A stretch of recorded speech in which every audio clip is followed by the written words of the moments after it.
Kira-kira latihannya sampai jam berapa ya? Gak tahu sih, kayaknya sampai malam deh. Soalnya kan latihan pasio tuh lama banget. Nah, capek banget. Pusing sih.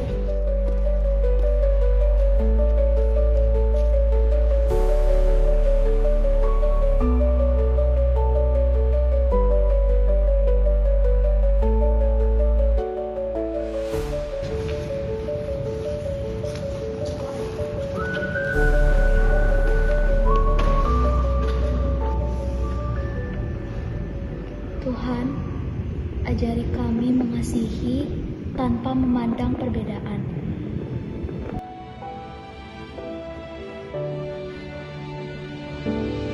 Derek Dewi Maria tentu kengkang mana.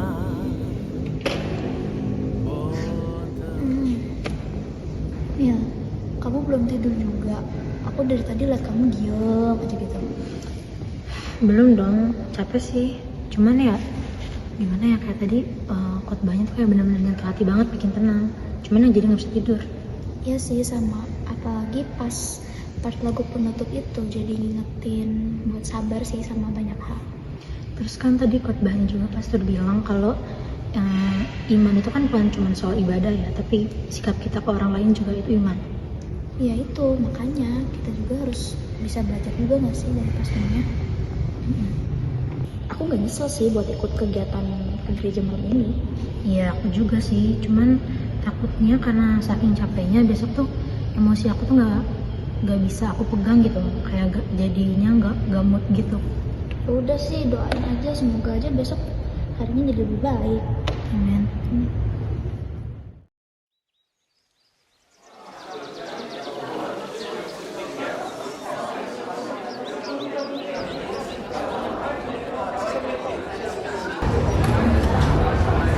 Guys, lihat deh, ada turunnya.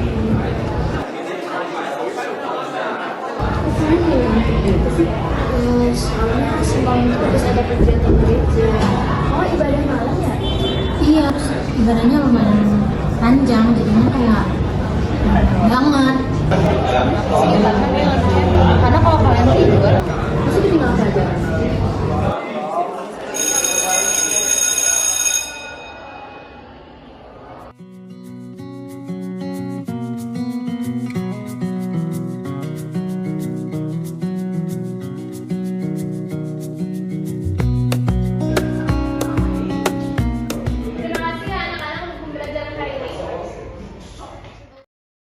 Allahu Akbar, Allahu Akbar, Allahu Akbar, Allahu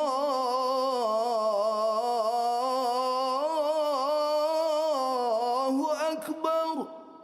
Ashhadu an la ilaha illallah.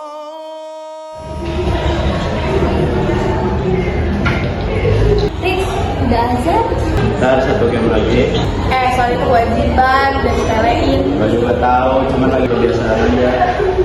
Majuin. Sabar. Sini. Gas.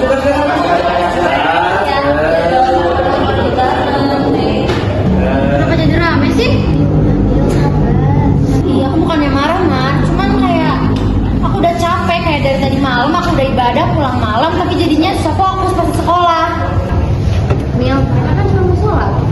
Iya, Meng, aku tahu. Aku juga biasa ibadah, cuman maksudnya kayak kelas jadi gak kondusif. Bagus. Jangan dari ibu.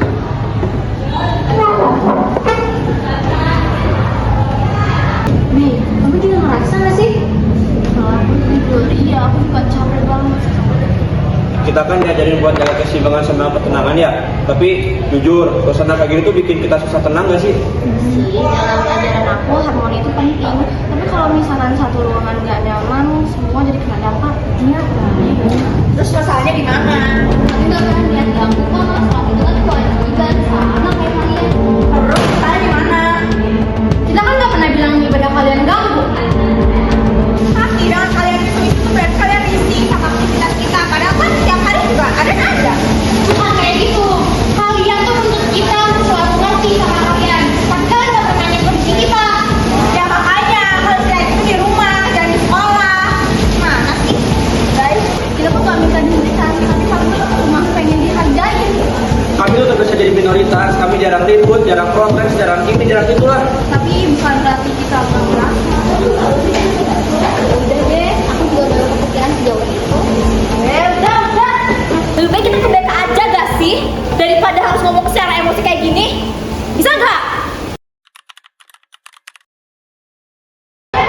Ada apa kalian kesini? Coba duduk. Jadi gini Bu,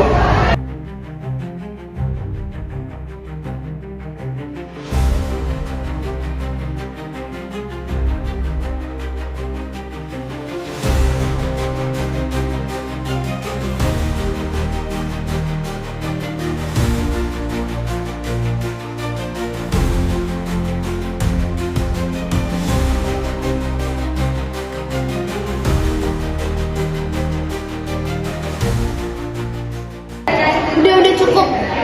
Kita semua itu punya iman, tapi seharusnya iman bikin kita lebih peka. iya Bu, aku juga sebagai seorang Katolik diajarin buat sabar.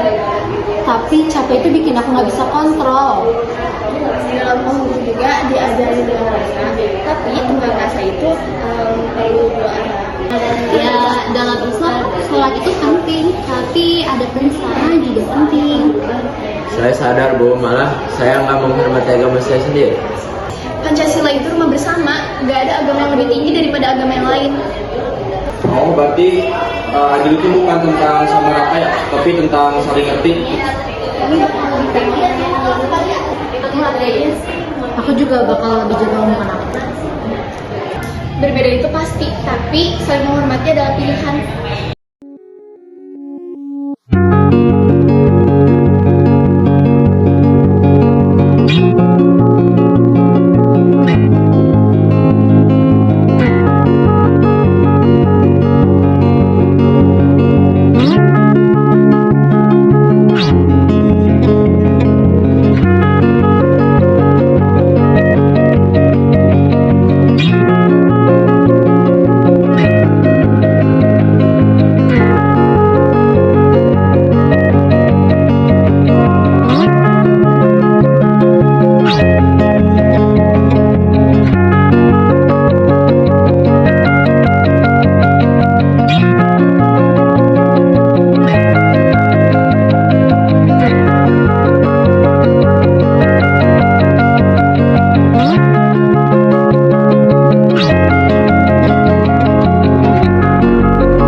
Dalam hidup, kita tak pernah memilih dilahirkan dalam keyakinan yang sama.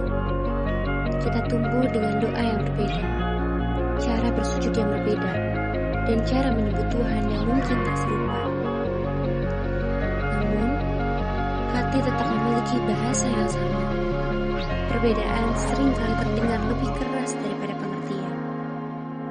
Ego lebih cepat berbicara daripada empati. Padahal, dunia tak pernah runtuh hanya karena kita tak sama. Yang runtuh adalah ketika kita berhenti mendengar. Keberagaman bukanlah jarak. Ia adalah ruang. Ruang untuk belajar. Ruang untuk saling memahami. Dan ruang untuk menjadi manusia yang lebih utuh. Karena pada akhirnya, iman seharusnya membuat kita lebih lembut, bukan lebih benar sendiri. Dan mungkin kedewasaan bukan tentang mempertahankan suara kita, melainkan tentang memberi ruang bagi suara orang lain.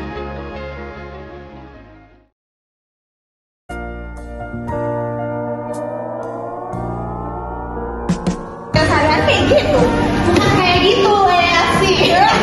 Kenapa lihat kamu gitu? Enggak. Masih bisa aja.